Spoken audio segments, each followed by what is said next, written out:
Hello, and welcome to the Weekly Scroll Podcast. My name is Ryan.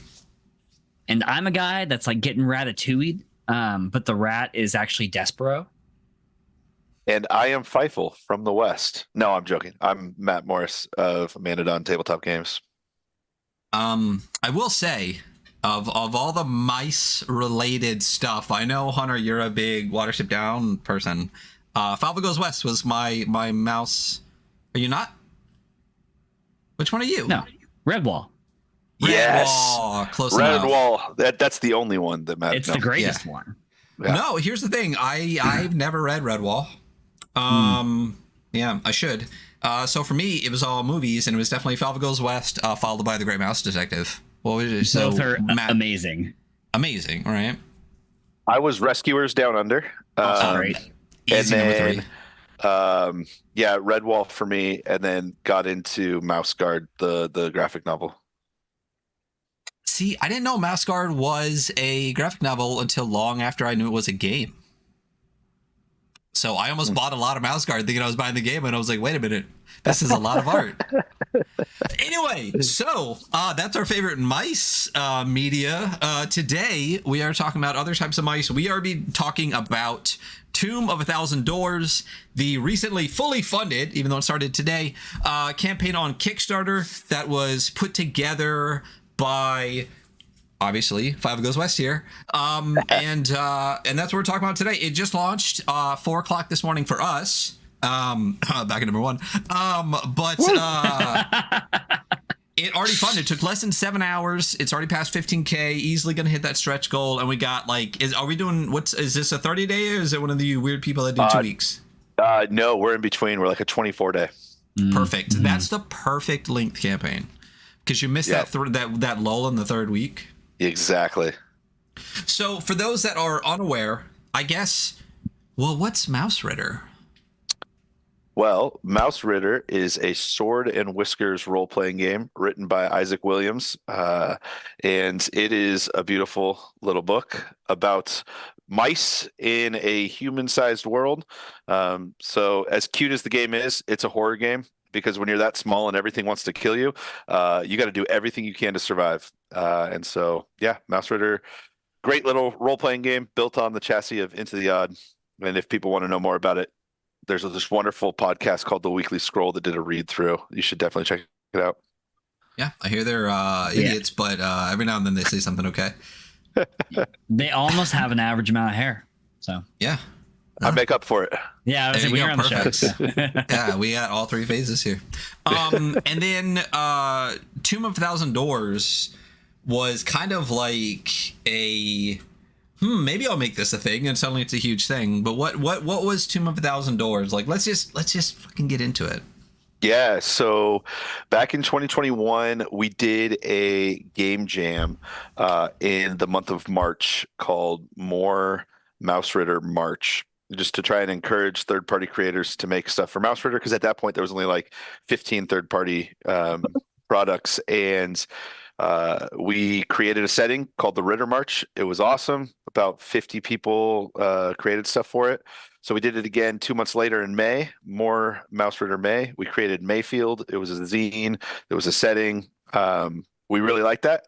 So in 2022, we decided we would do megadungeon mayhem of May. And that led to Tomb of a Thousand Doors. About 40-something creators all came together, all writing either a dungeon, a magical treasure, a faction, a monster, and we combined it all into one PDF on itch.io and had dreams of it becoming a thing. I actually printed it and spiral did it myself. It is nice. It was way too expensive because I did it at Kinko's. And so I said, yeah, this is never going to be able to be a book.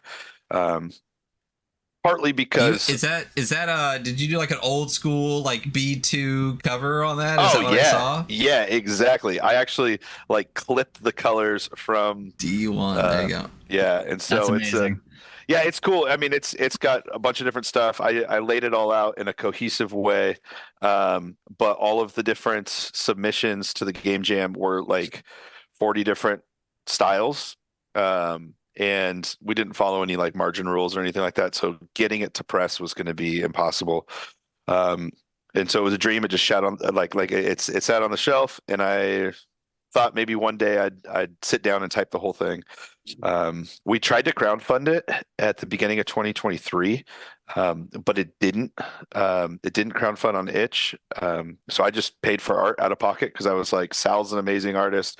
Bruno's an amazing artist. This stuff just needs art. And lo and behold, when the art showed up, people thought it looked really, really good, and it picked up more steam. And here we are today. Yeah. I mean, art sells books. We all know that. Yeah, it really does. The art's really very fantastic. It really pushes that like mouse in dungeon vibe. Yeah. We had 𝗧𝗢𝗢𝗢𝗥𝗦 from Brazil, who's done a bunch of art in the scene, did some interior spreads that are just, they're some of my favorite pieces because it's mice fighting a turtle that's breathing fire, because one of the submissions was of a dragon turtle, and it was so cool. And then, I mean, obviously the cover by Bruno Prosecco is the cover of the book wrapped all the way around, but is that also going to be the GM screen too? Is there a GM screen? Is that a thing? Yeah, so there's a GM screen. So the art that is the cover currently in all the mock-ups, that is actually what I had commissioned to be the GM screen, because it's 3 A4 landscape panels. It's a beautiful sprawling, takes you through like different scenes of the dungeon, but cohesively all together in one. And the artwork of the two mice, the Lilliputian and the fairy, walking across like a bridge with spiders coming up, that was going to be the original artwork for the cover, because it was going to be A5 size, but then we upgraded to A4 landscape. Nice. I like that shape for a book. I feel like it's very distinct. Like it really stands out on the shelf. It'll give it a good unique place on my my bookshelf collection. For sure. Stuff. So what? Go ahead. What's your you go for it. No, you go. No, it's all you. I'm gonna leave. Yeah. So I mean, we're 7 hours in. 8 hours in. What time is it? You're totally funded. Yeah. What's on like the horizon as far as like stretch goals? Yeah, so we've got some really cool stretch goals. Speaking of Bruno is doing a custom character sheet for Mausritter. It's going to be A4. And so the stretch goal, when we hit 20K, that'll be available in digital form for all tiers. Currently, it's available as an add-on, as a pad of 50. But in addition to a character sheet, there's a special kind of hireling that we created specifically for Tomb of a Thousand Doors. They are moles that can pack around more than just like a mouse could. And so he's creating some A5 landscape hireling sheets, so you can carry a bunch of treasure out of this massive dungeon. And so that's at 20K. We've got a stamp that says this mouse died in the Tomb of a Thousand Doors, that you can stamp your character sheet as you cycle through them.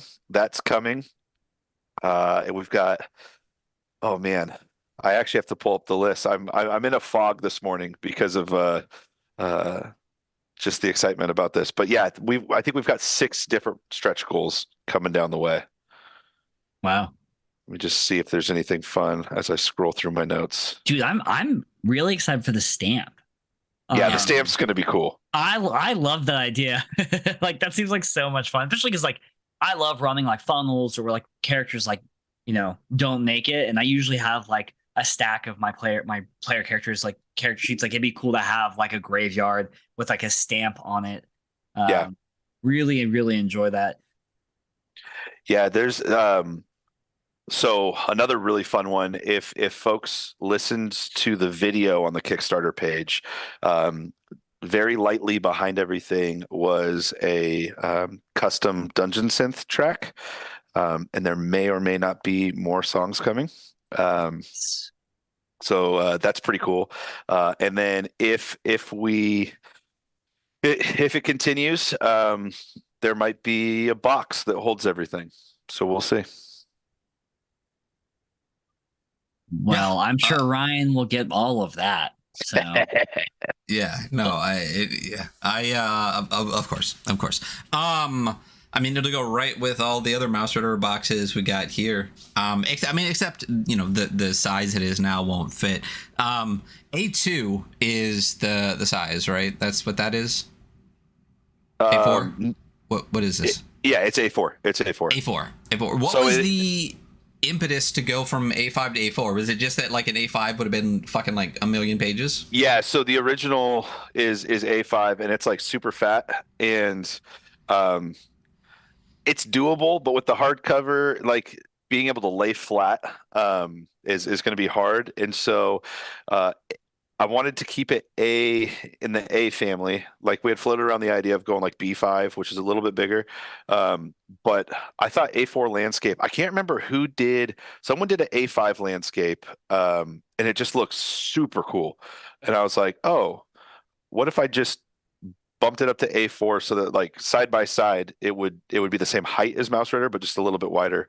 And so when it lays flat, I printed like the first 60 pages of it, and have been running a session with it, like live at the table. And it's so nice being able to have what would in equivalence be 2 full A5 spreads laid out as just one single spread. So you're able to get like whole sections of the dungeon in one big glance, which is pretty cool. That's dope. I think the only other A4 we have is what, like it's Hieronymus, right? I think so. I was about to say, is it Hieronymus? Yeah, I'm pretty sure. I can't find my copy of Hieronymus. It's somewhere. So I want to look today. I know. And is it landscape or is it A4? It is landscape. Portrait? It's landscape, sick. and it's a great choice. I mean, first of all, I think that one's 40 something pages. It still feels and looks great. But how many pages is Tomb of Thousand Doors? It's like almost 90 pages, right? Yeah, we're at 88. So this is a coffee table book, is what it ends up being.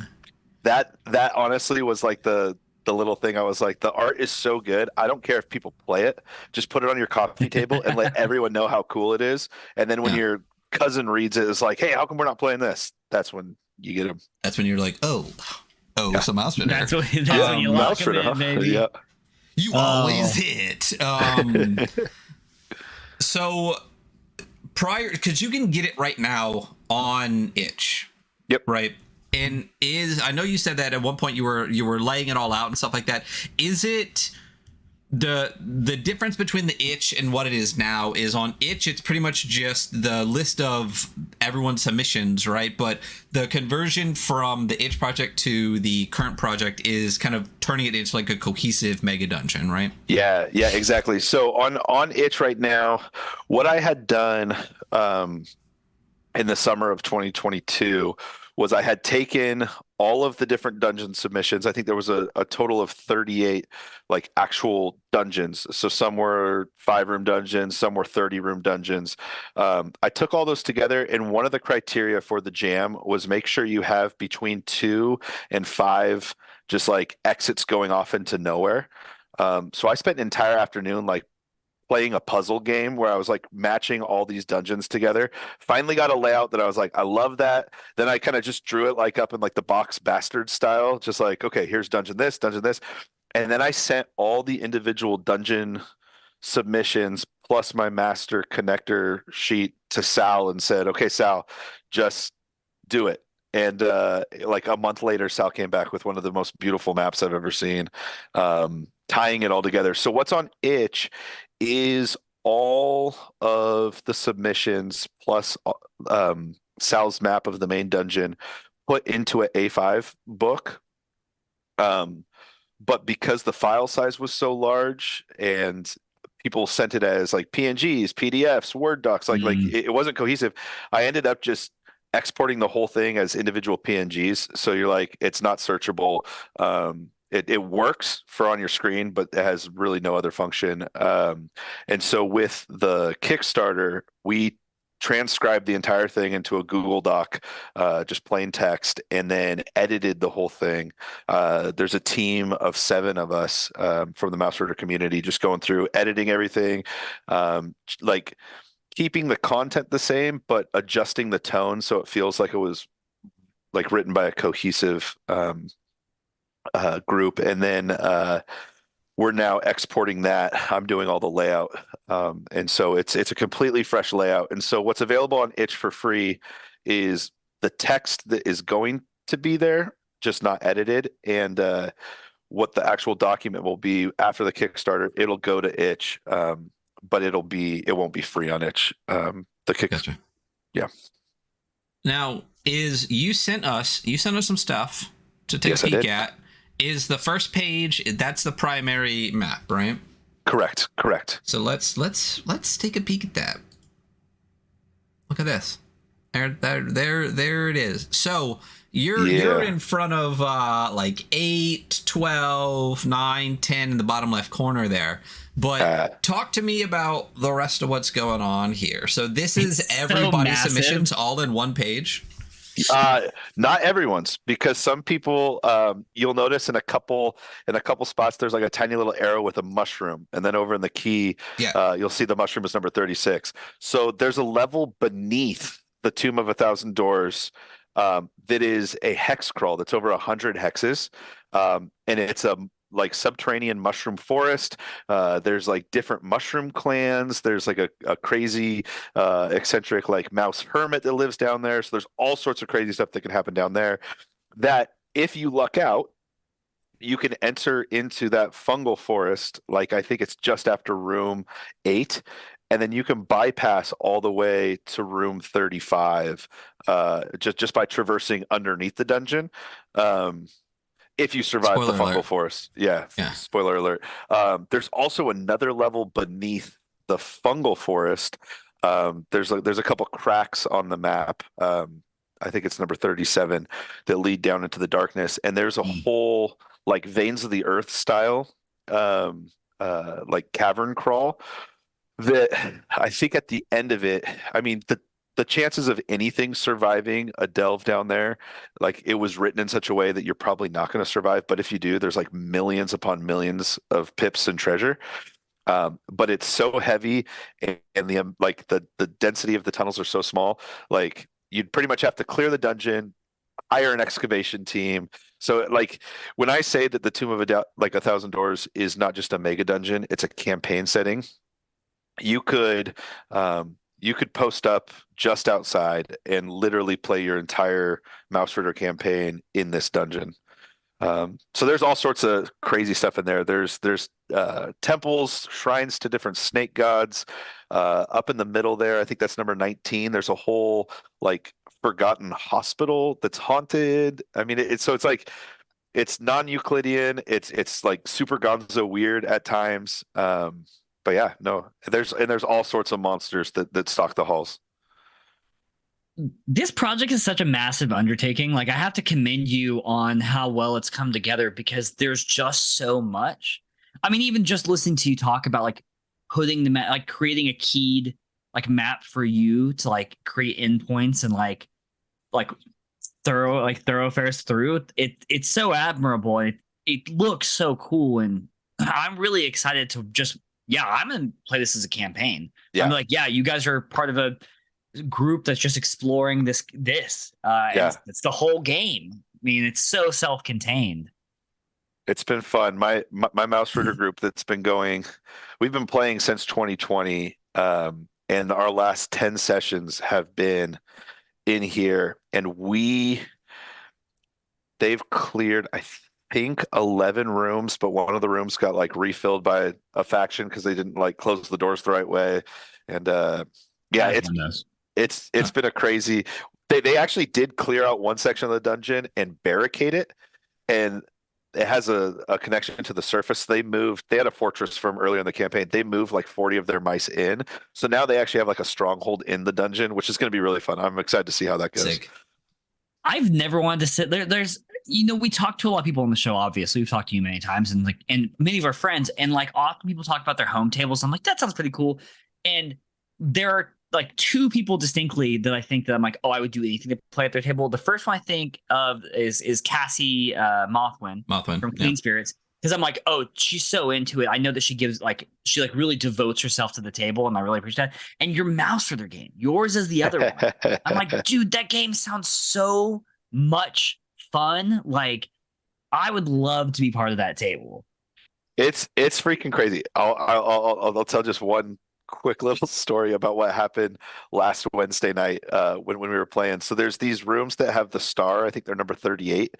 And each one of those rooms is like a small trapped hidden room that has a magical weapon that's rolled up randomly from a magic weapon table. That's all each of the magic weapons are forged from like a meteorite, and they've got cool like they're connected to the zodiac, but one of them you can use it to tear a hole through the ground that's like 30 inches long by 2 inches wide, which is like kind of cool, like way overpowered, but there's one section in this dungeon that kind of does the White Plume Mountain has the river going through it with the kayaks and everything, Mhm. but rather than a river it's molten cheese fondue.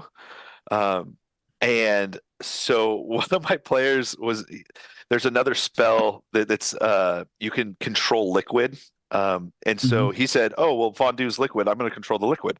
So he was able to like stop the fondue river for like 2 turns while the other guy used that weapon to cut a hole in the ground so the cheese could drain. And the party was like, "Okay, what happens?" And I was like, "Well, what you don't know." And then I had to pull out the map of the fungal forest beneath because there was this massive waterfall of cheese draining this one part of the dungeon of its cheese river, then making like molten mushroom cheese on the floor below. Oh, Yeah, it was. I wow. was just like, "Well, you guys broke the game because I wasn't ready for that." But yeah, Yeah. it's super fun. Be ready for anything. I will say, fondue covered mushrooms sounds delicious right now. Actually, I yeah, could that go does for not it. sound Yeah, bad. yeah. The great thing about Mega Dungeons though is one like shit being like making no sense and being gone and stuff like that Yeah. to me is why I would want to go into Mega Dungeon. If it all makes sense and is all very cohesive, doesn't sound fun. It's just a lot of the same. Yeah. But two, I know in your Mausritter campaign, tell me if I'm completely pulling this out of my ass. Like mice don't live super long, and in a Mega Dungeon, obviously they're gonna be chewing through characters Yep. anyway. So Yep. a campaign in remind myself, stop yelling. All right.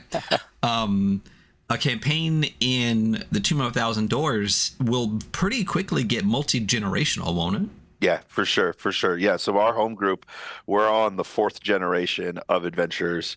Because I forget, I think it was Traverse Fantasy did a blog post about like death and taxes in Mausritter. And they had put together a chart like mice will live probably maximum 2 years. And I was like, I like that. I love that. I'm going to take that. And so we track everything. Most of my mice don't live to 2 years because they die adventuring or they become so rich they retire. Um, but Fair. yeah, you could definitely have. I have one character who's already on his third level one character in the stream in the dungeon right now. There you go. Traverse Fantasy, winner of the 2023 Theory Bloggies for OSR Rules Families. Oh yeah. Fantastic read. At one point, I had like 50 tabs open on my phone, and I think 4 of them were that blog.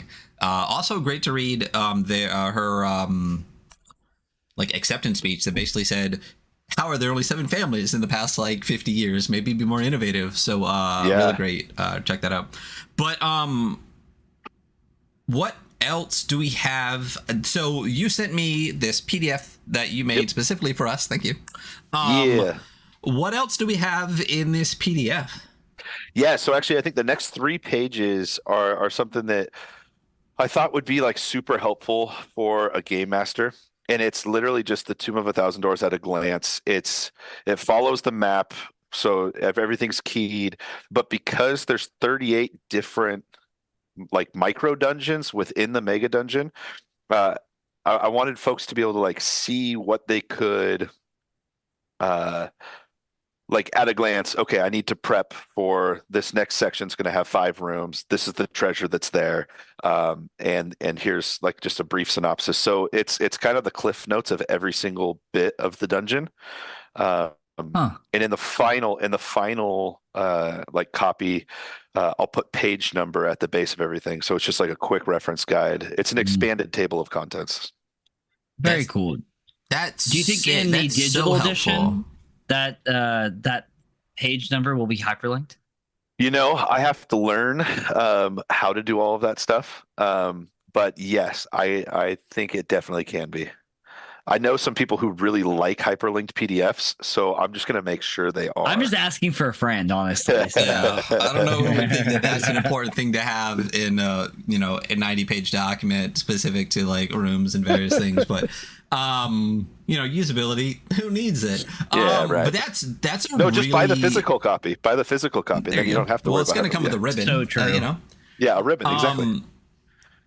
That's a great thing to have. To literally, so for those in podcast land that aren't able to see what we're talking about, it's got the author, the encounters, the treasure, room numbers, descriptions, and a very, very small, concise little thing for every single room. And that's just such a great way to, like you said, if you have the map keyed up next to it, to be like, okay, well, 4 is going to go to 6, going to go to 7, go to 8, or whatever. So like.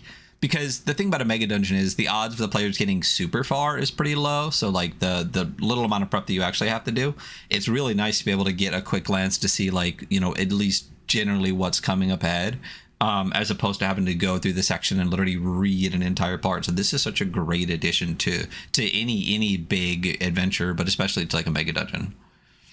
And another one of the things too that we had tossed around and it didn't land in what's going to go to the Kickstarter, but it is still in the itch one, is we had a way that you could like randomly generate what dungeon came next, because they're not necessarily written to be connected. We just connected them in post, and so you could, in theory, have endless delves, but the dungeon is ever changing because you can just like plug and play. And so just having a quick reference like this makes it easier. Yeah, I like that it was all put together into one giant thing. Yeah, as opposed to like blocking it forward. There's a level of cohesiveness. It feels good. Yep.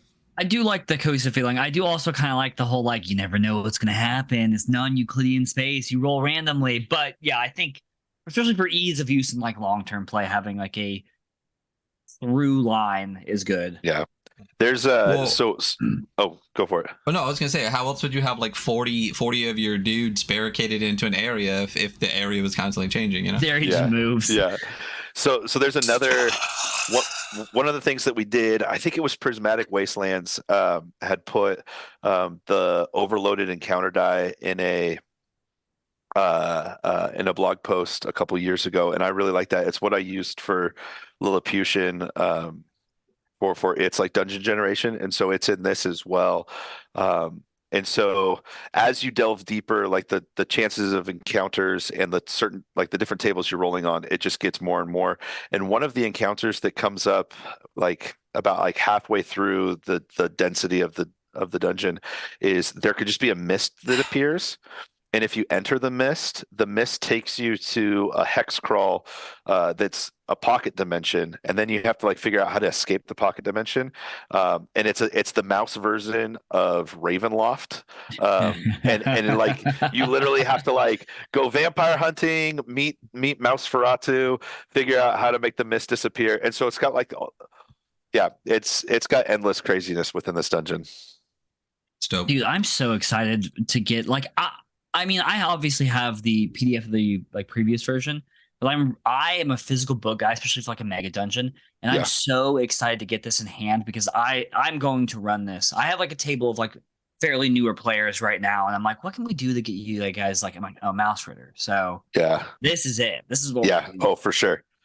Yeah, absolutely. I will say I forgot to mention before. I see Ozo in the chat, but the mole love. There's moles on the cover art. Yeah. Right. Was that like meant to be, or did the hireling idea come from the art idea because you got moles like banging through the walls? No. So actually, the moles was like before we even knew it was going to be called Tomb of 1,000 Doors. Before we even knew it was going to be called a mega like it was going to be a mega dungeon. Myself, Isaac Williams, and one other person from the Mausritter Discord. We just been throwing the idea around together about like what would the next big jam be. And that third person, 𝗧𝗢𝗢𝗦𝗥𝗦, was like, hey, what if you had like these evil rats, these moles, and they were like warring inside a forgotten tomb? And then we're like, that's what we're going to do. And so the moles actually were like one of the very first bits of it. And they have like this cool like helmet with a small votive candle melted to the top because it's their mining helmet. And so then I wrote for the game jam. I wrote the whole section on the faction, the mole rat combine. And there's 6 different like houses of mole that exist within, and they're all kind of set up kind of like a 1930s to 50s Italian mafia kind of. So the moles are actually going against each other as well, but you can pay them and they'll work for you. But if they get a better deal from the rats, they'll stab you in the back, and so it's kind of fun. Yeah, as moles do. Like a lot of fun. Yeah. So what's next after the after these preview pages? What do we got? What else we got here? So this is a look at like the first couple spreads of the actual dungeon part. So the map that I opened that preview up with is like, I think might be page 24 or 28 in the actual book. There's a whole bunch of stuff on factions and like monsters and bestiaries beforehand. But yeah, so the first couple spreads is the entrance to the Tomb of 1,000 Doors. And then it dives into the Plague Rat's hideout, which the Plague Rat's hideout isn't even a part of the dungeon. It's above ground, but it has some tunnels that connect. So this is something your characters could encounter even before you hit the tomb, as is Hilda's Haunted House of Horrors, which is a dollhouse that got like swept away in a mudslide. So it actually, you enter it and it's upside down, buried in the mud. And so the spider in the attic is actually the furthest level down. But there's a burrowed hole that connects this to the dungeon. It's a super cool, like, even one-shot adventure. I didn't realize how deadly it was until I ran my group through it, and we lost 3 of my PCs, and I've got a table of 6 players. So we lost 2 of the PCs and 3 hirelings in one room. And I was like, this is freaking cool. And Fernando Salvatierra did the isometric map of the dollhouse, which is on the next page. And it's got to flip it upside down though, right? Yeah, it made it a little bit harder, like when you're reading it. So you do have to kind of do this like mental flip. But yeah, it's pretty cool. Then you got the Mole Combine headquarters right there, which is literally, I set it up kind of to be like The Office, the TV show. So you walk in, everyone's at their desks and everything. But there is like some hidden back rooms that like. I don't know how you're going to sneak past the moles, but you can, and there's like a hidden dungeon and some treasure in there. But then it dumps out into a whole bunch of like passageways that lead throughout the dungeon. Number 5, which is on the next page, it doesn't have the artwork for it yet, but this is, someone had an idea for they called it the Fungeon Funporium, and it was run by 2 retired circus rats. And the creator of the Mausritter community had like given a brief of what it was going to be, but then life happened and they weren't actually able to submit it. But we had already put space for it in the final dungeon. And so after reaching out to them a couple times and just not being able to hear back from them, when we started putting this all together for the Kickstarter, I thought to myself, we could just cut that out because it's just a tiny little node off the side of one of the tunnels.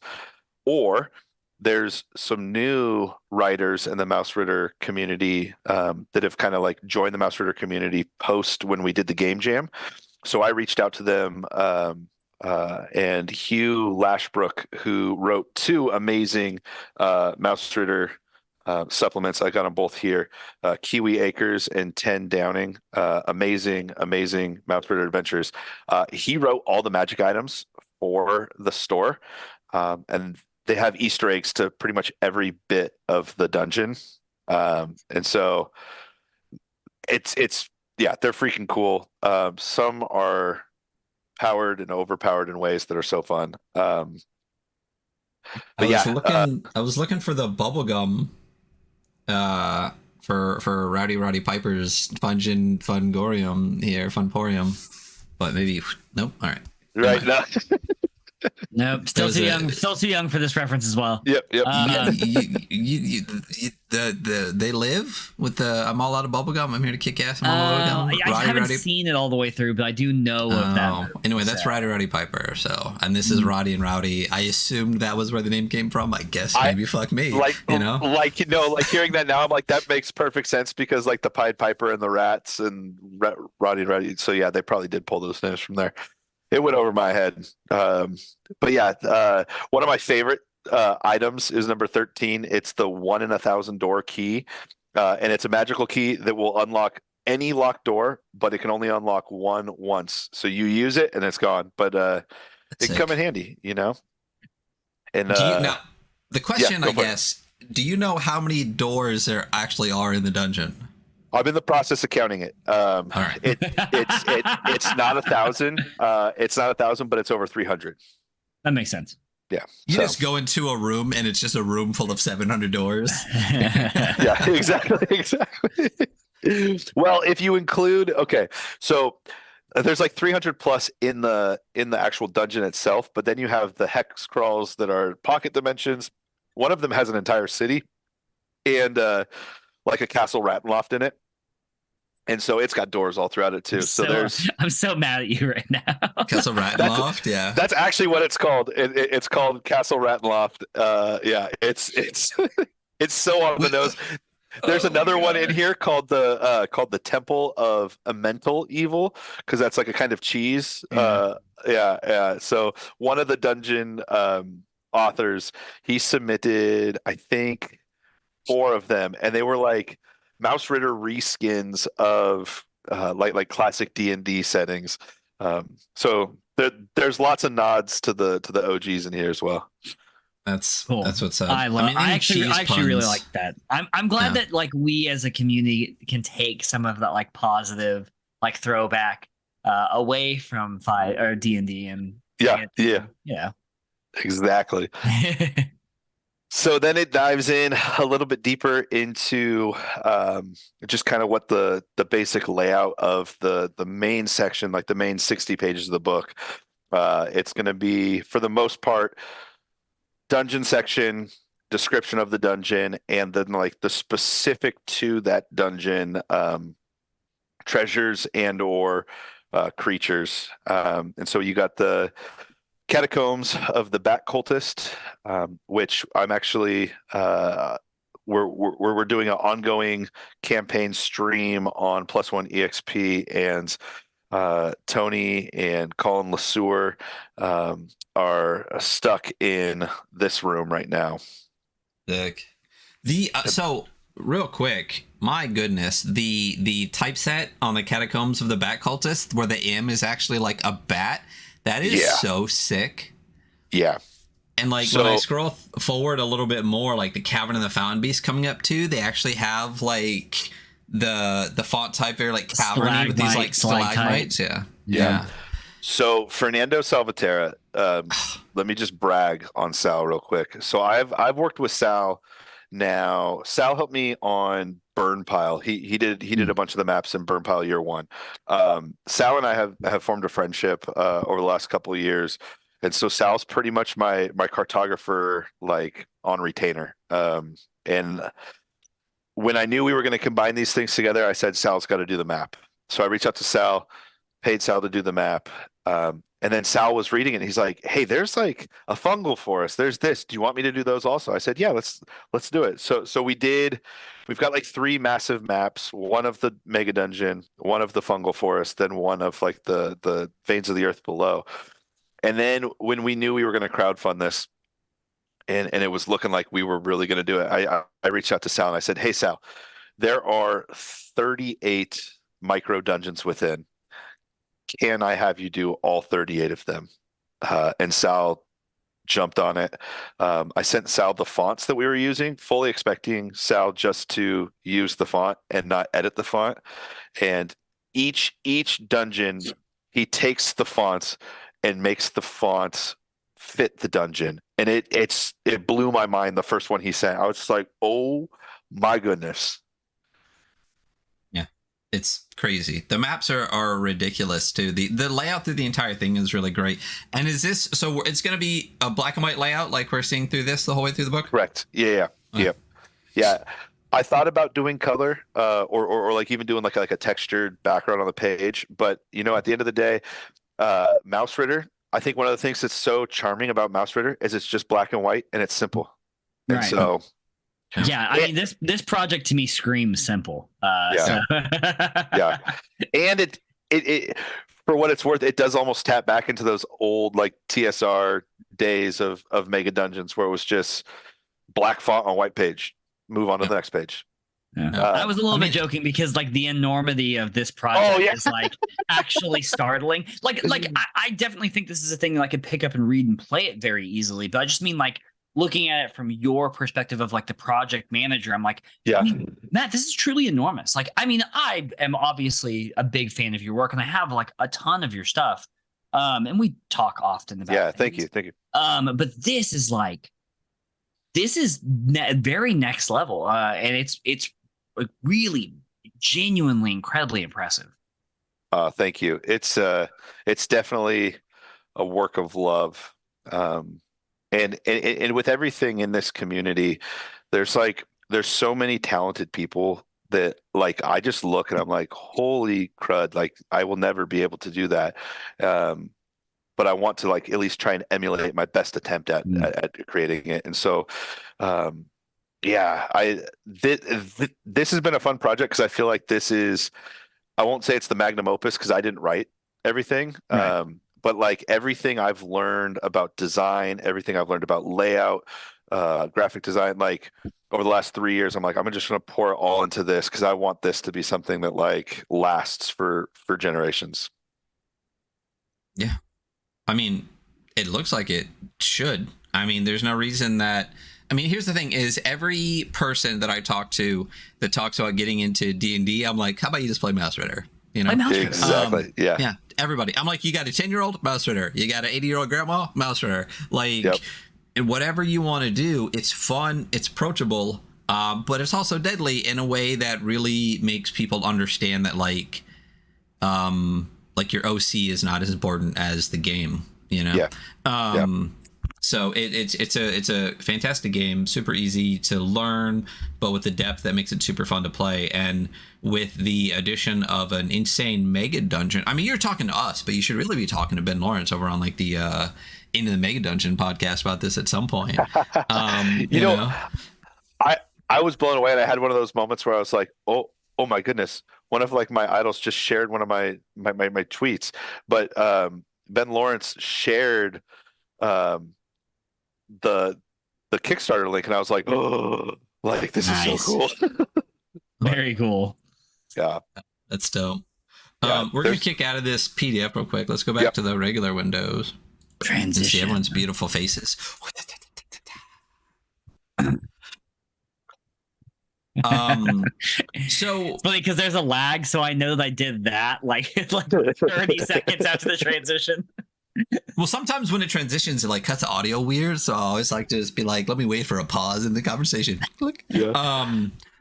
But so this is a amalgamation of what, like 30 plus people's stuff.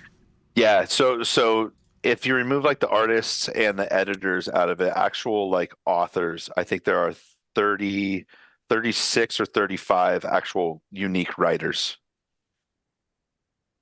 But then also, I mean, then you got to throw in the artists and the editors. Yeah. I mean, you got 40 to 50 people on this project. That's crazy. I think there's 43 altogether. Actually, I just talked to someone today, and we're adding some of their art to it. So make it 44. God. Yeah. That's a lot of many people to manage. It's been fun.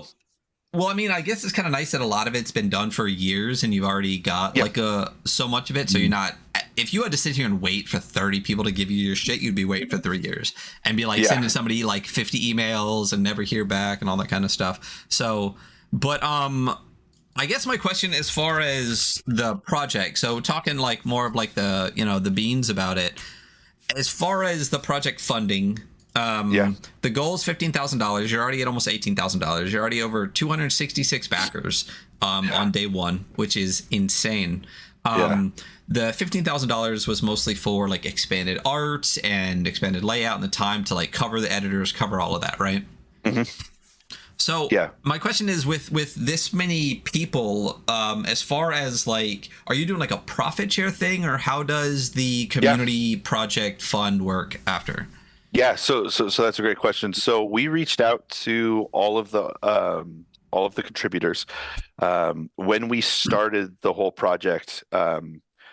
We knew it was going to be a cohesive itch page, and so we wanted everyone to get resource from that. We didn't know what it would look like on itch, but as it's going now, it's exploded, and so everyone who was a contributor is going to get physical copies of like the thing, just as partial payment. And as we fund higher, more and more kickback goes to all the individual creators, which is going to be super cool, because at the end of the day, doing the layout, doing the project managing, doing all of that, it's a big part of it, but writers need to be paid. And so we're hooking them up.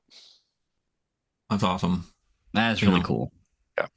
Especially because it was originally a jam, and the jams work as like, here's a cool thing, I just want to contribute to it. But the fact that like in retrospect they get to have this thing that they contributed to and then financially be compensated for that, even in retrospect, is fantastic, and it's a great kind of model to look for everyone. I mean, there's there's always there's quote unquote discourse, and then there's always discussion about what writers should be paid and whatnot, and it's never enough.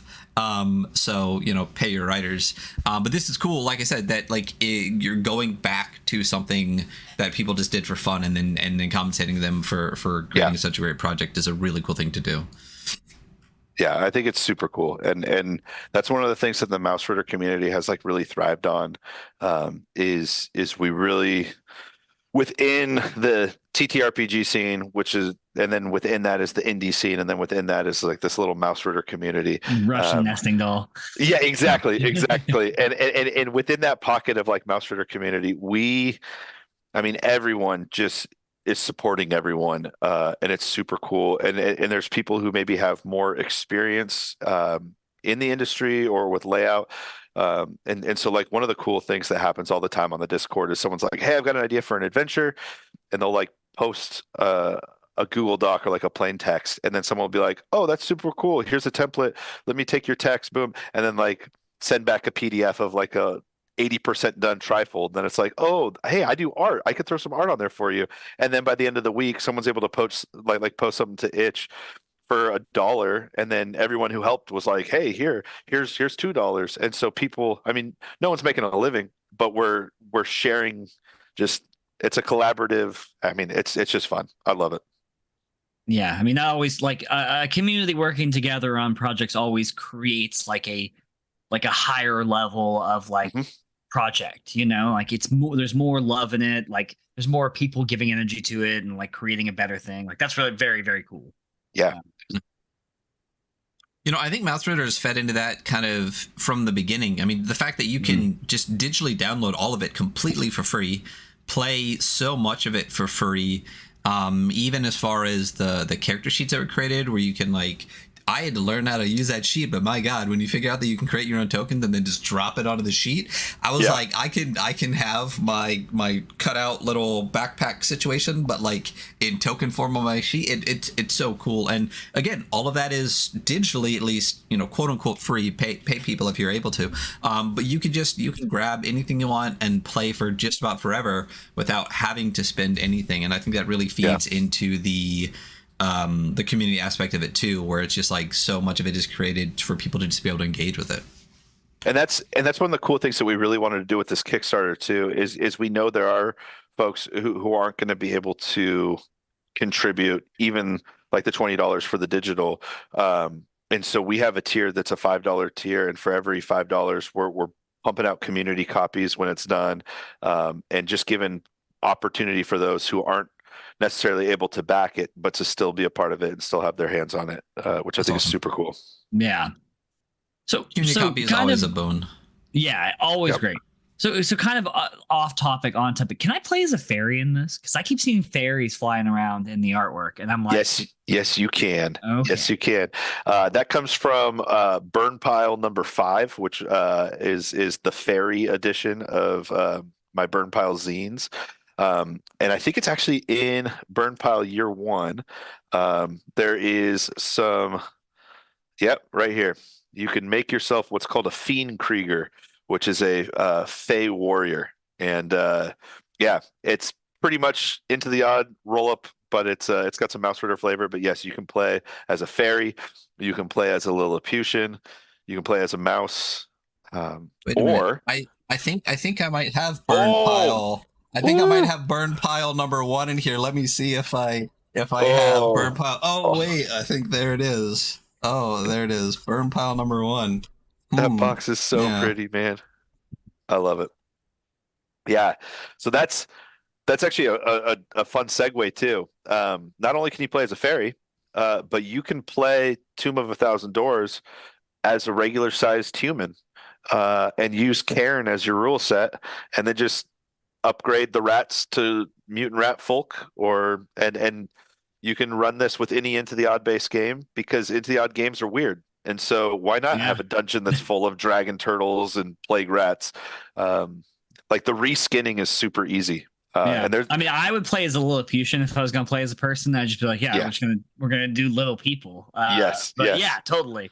It does definitely fit into that. Like, I love how like individually just weird all of like kind of the children of the Into the Odd like game marked them by the odd, like, or whatever. Yeah, like not just mark the odd, or like, adapted from.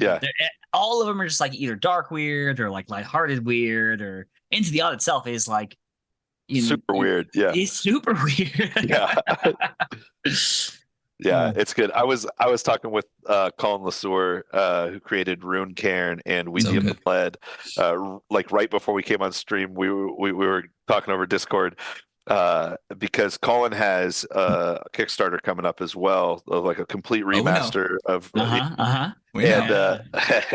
and so Colin was congratulating me, and then I sent some love his way, and he's like, Into the Odd for the win, and I was like, Into the Odd always wins. Yeah. Well, it always also hits. Always hits. Yeah. So coming around again here, we have a Kickstarter. You have a Kickstarter going on right now, right? Yeah, it's funded. Shit's happening. We're getting the book. But for those that are listening to us or are going to watch us later, let's go through the Kickstarter. I know you already talked about the low level tiers. What are the different tiers, and then what can people get? I know in the beginning we talked a little bit about add-ons, but like, what are the tiers? What can people get? What are they getting physically? Digitally, whatever. So like I said just a second ago, for $5, it's a tier where you can just help, and we're going to start putting community copies of the PDF out into the wild as soon as it funds. Like when the campaign's over, layout is at like 80%. At this point, we're just waiting for the rest of the maps, because I mean, Sal had a lot of maps to do, but Sal's almost done with all the maps. So then it's just copy and paste, make sure everything looks good. So we'll be able to have the PDF pretty quick, probably first bit of spring, and that PDF then can just go out to the world as people get ready for the physical copies that'll come. So then at $20, we've got the what do we call it here? The digital dungeon delver, because who doesn't like alliterations? And that gets you the digital PDF plus all the digital art assets. So if you wanted to use it for VTT, we've got a folder that has like all the different art and stuff from the book would be available with that PDF bundle. Then it jumps up from there to the actual physical book. So the A4 hardcover, plus the PDF, plus the digital assets. But the one that everyone should back, and if you backed at $45, scrounge up another $15, because the $60 one, it not only gets you the book, all the digital stuff, but you get a game master screen. which I made a prototype about a month ago of just what I wanted on the screen, printed it up. I use it at my table now. It's freaking sick because it's got like on one section, it has the whole map of the dungeon, and then what all the numbers are. It tells you what page they're on. So then you can just like flip super quick. It's got all the beasts on it, all like the random encounter generators, all the treasure tables. So really, once you read through that section of the book, which you don't even need to read through as a game master because you can just play this as you want, but you could be in the dungeons and not need to flip to the front of the book to find tables because they're all on your game master screen. It's So like, it's like IRL hyperlinks. You know what I mean? Like, that's great. yes, that's what it's here for. And then the next tier, which no longer exists, was the premium dungeoneering items. That comes with the book, the game master screen. It comes with a lip balm, which is a funny in-world item. I named it the Blissful Whistle, and you can use the actual lip balm as things in the game. But then it also comes with a curated box of magic items. So this was really inspired when 𝗧𝗢𝗢𝗢𝗥𝗦 put together when he was doing the Into the Pale Kickstarter, like a month ago, and then there was that cool little burlap bag with like Jewish folklore and like demon hunting salt and stuff, and we were just like, that is cool. And Tony said, hey, what if we went to a bunch of antique stores and we got a bunch of little buttons and like cool little items, and then we statted them all out and then made a custom tier where you could randomly get 5 of this pool. And I thought it was the coolest thing ever because I love antique stores. And so my wife and I are going to be doing some antiquing, finding the coolest buttons you can find, and then all sorts of other little knickknacks that maybe a mouse could find useful. And then I'm going to have the fun part of drawing all of those and giving them stats. And those will be provided for all of the premium Dungeoneer backers. They'll get 5 real world items, but then the character or the item sheet that has every single one of them. And you can add those and pepper your game however you like. You're such a PNW nerd, you know, like the whole like love going to antique stores. I'm like, yeah, I can tell we live near each other. Yeah, for sure. Oh no, that one's going to be exciting. And then we have the one that we almost named "Send this Kickstarter link to your grandma." But we named it Tomb of 1001 Doors. And this one is the big one. More of a gimmick, but hey, we aren't going to knock you if you back it. But you can get a custom dungeon made all for yourself. And then you get a bunch of extra books to give to everyone at your table. Yeah, it's pretty cool. And you also get a bunch of curated boxes of magic items. I think you get a total of 6, so you get 30 items. And 6 hardcover books. That's crazy. If I had $1,001 to just burn on this right now, I would do it. So yeah. But I gotta worry about making rent. So I hear that. Hey, welcome to America. So just for those backers who may have picked the Game Master of 1,000 Doors, are there anything that needs to be added on to have all of it? Yes, absolutely. We've got add-ons, and the add-ons are super cool. We've got pads of character sheets, which I think actually come with that one, if I remember correctly. I should know these things. Digital P. Oh no, so you get the digital of that. So yes, you want to add on the PDF or the physical copy, the pad of character sheets. There's going to be the stamp, like I said. Then we have, I've got a list in front of me. I should have been a little more prepared with this directly in front of me. I meant the premium dungeoneering items one. Oh yeah, no, that one. Whoever might have backed that one. Like does that 13 by 19 map come with it? Is there anything that someone who might have backed that needs to add on? So there will be the 13 by 19 map is, I think someone just asked about it on the Kickstarter. I think we're making those available as part of the 120. Yeah. All right. I will let you know. Mine, so. I will let you know. I think I got a message actually. Hey, what did we land on this? And so I will message you as soon as we're done. Or whoever might have backed it. Yeah, that too. That too. Yeah, who could? You know, who could we be talking about? Yeah, just so we know. I know a guy. Yeah. Yeah, which that's actually one of the fun parts. I'm printing all the maps at home because I got this really cool printer.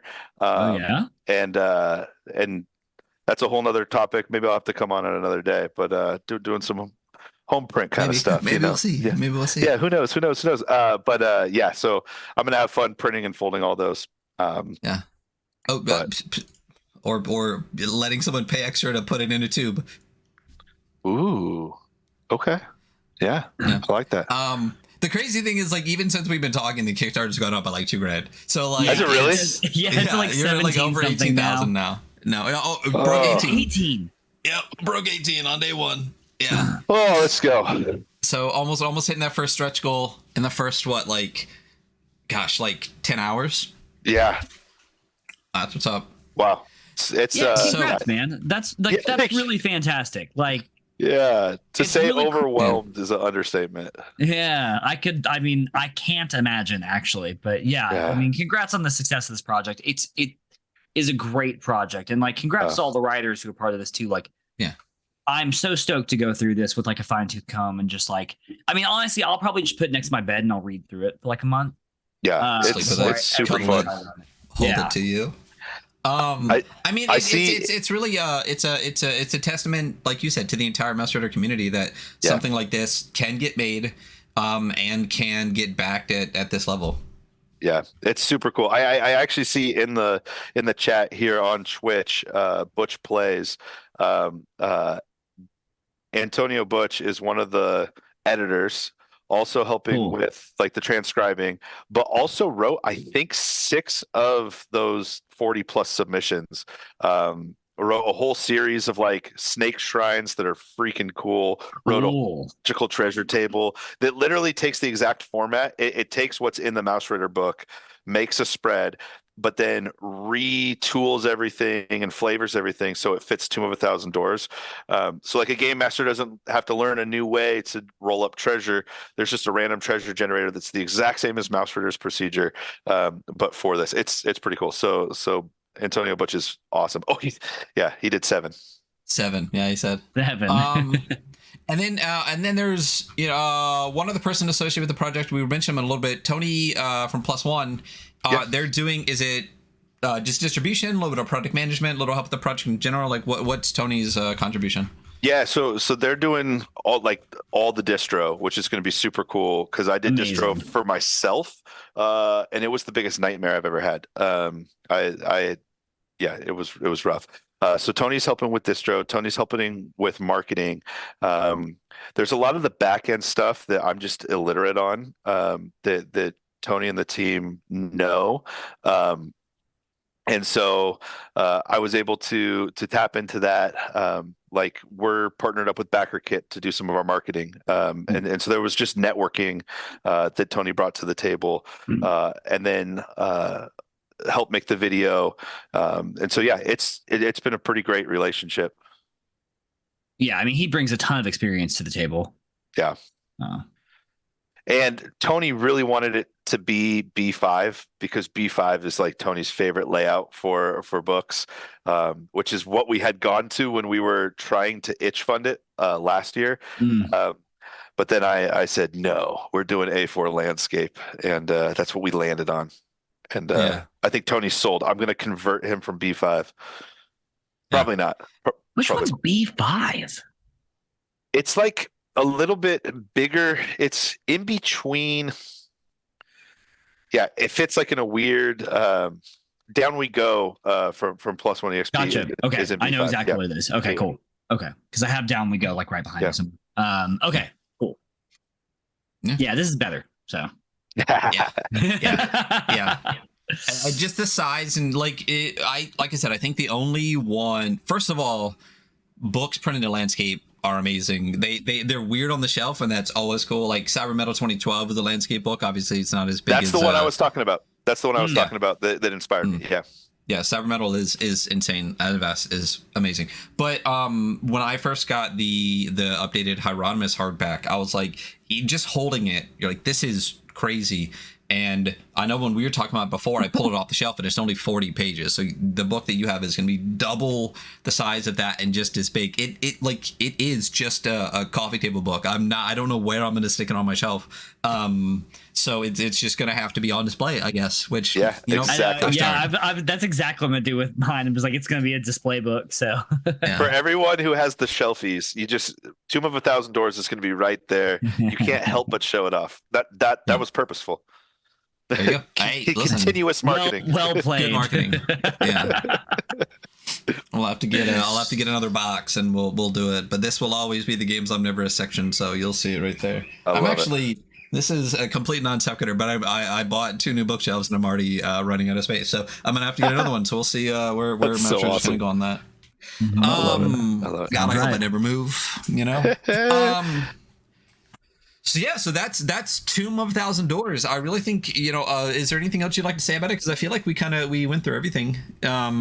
Yeah. What's the last word on Tomb of 1,000 Doors on day 1 when you're already funded and you got 23 more days to go? What do we have to say? So for retailers, a lot of Kickstarters will have a retailer pledge tier. We didn't do that.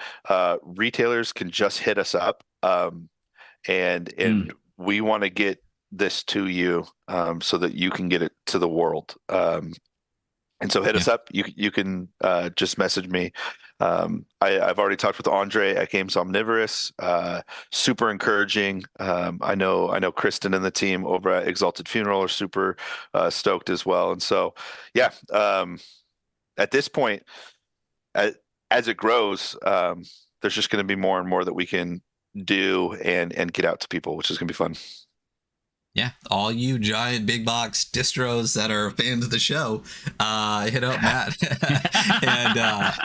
and let him know. Hey, that's I'm pretty sure great. I saw Games Workshop in the chat. Yeah, right. Yeah, we'll get some UK distribution over there for them. But hey, listen, this has been awesome having you on. Obviously, huge friend of the show, friend to us personally. You're gonna see Matt more and more here on the show, running more stuff, talking about more cool projects. I mean, it's literally fucking January 9th. We have a lot of stuff coming down the pipeway in 2024. So expect to see Matt here more often on the Weekly Scroll podcast. But dude, thank you so much for coming on. Thanks for picking us to come and talk about this amazing project. Just really appreciate you being here. Yeah, thank you guys so much, Ryan, Hunter. You are both such positive people, such encouraging people. Friends. I appreciate it. This is awesome. You too. Yeah. Thanks for coming on again. I mean, always great to talk to you. I mean, we're gonna message in Discord today, probably. Yeah, so. For sure. Yeah, a little bit later today. Yeah. And it will all come together in Portland at some point soon, because we're all West Coast, Best Coast people, and so. Hey man, I'm an hour and 40 minutes from Portland. It's such an easy drive. I'm down. You just let me know. We'll just roll you up a character, and you can guest appear in my I'm weekly. 100% in. Yeah, so, we'll do it. We'll do it. Listen, this is a quick aside because I have to. My home game that spawned the Adventure Archive and spawned the Weekly Scroll, I used to would have guest players show up, and I would hide them in my house or have them wait outside my door. And literally be texting or messaging, and they would have a line to come into, so people would literally, because we played in my living room, so the front door is right there. Yeah, I would literally be setting up and oh, you see some mysterious person, and they would literally burst in the door and be like, oh, what goes there or whatever. So if Hunter just pops up from under the table, that would be great. Oh yes. Oh, that'd be too good. Yeah. So real last pitch, your stuff, where can people find ManaDawn? Yeah. You can find me at ManaDawnTTG.itch.io. All my stuff's there. I've got about 75 Mausritter supplements and a bunch of other stuff. Just a couple. Yeah. And definitely. can I plug like a couple other Mausritter community yes. folks? All of it, all Absolutely. of the community stuff. Everybody, please. So you can jump on Amazon, which is not your normal place to buy indie RPGs. But Jared Hansen wrote Fern Tree Hollow. If you like Redwall, it's Mausritter reskinned for like a Redwall kind of style where you, yeah, freaking cool. And then I said earlier, Hugh Lashbrook, Kiwi Acres, and 10 Downing, two amazing A5. They fit perfect with your Mausritter books. You can grab both of those on Drive-Thru RPG. Just super cool adventures. 10 Downey specifically takes place in the real world house of the Prime Minister of UK. Yeah, of UK. And there's a thing, they have a mouser. So every prime minister has a cat that is just there to deal with the mice and rats. So Hugh, who's from New Zealand, made a adventure in that house. And so there's all sorts of like fun Margaret Thatcher references, Winston Churchill references. And yeah, it's hilarious. Something fun Margaret Thatcher reference. Yeah, I was gonna say, that's woo, you know. Might be at the expense of, who knows? Hey, the way it should be. There we go. Listen, again, thank you so much for being here. Appreciate it. Go grab Matt's stuff. If you haven't played Mausritter, please, it's a fantastic introduction to the system and a great system by itself. And then Matt has just been such a positive member of the community, putting out so much content, collating so much content, and really getting that out there. So definitely a good spot to get into Mausritter is through Matt's stuff, and obviously through Mausritter.com. And Isaac Williams, good fucking job, great fucking game, really appreciate it. And you can find all of our stuff at our linktree /The Weekly Scroll. That's it. That's all we got. Everybody have a good day. Bye, Matt. Bye. Bye. See y'all.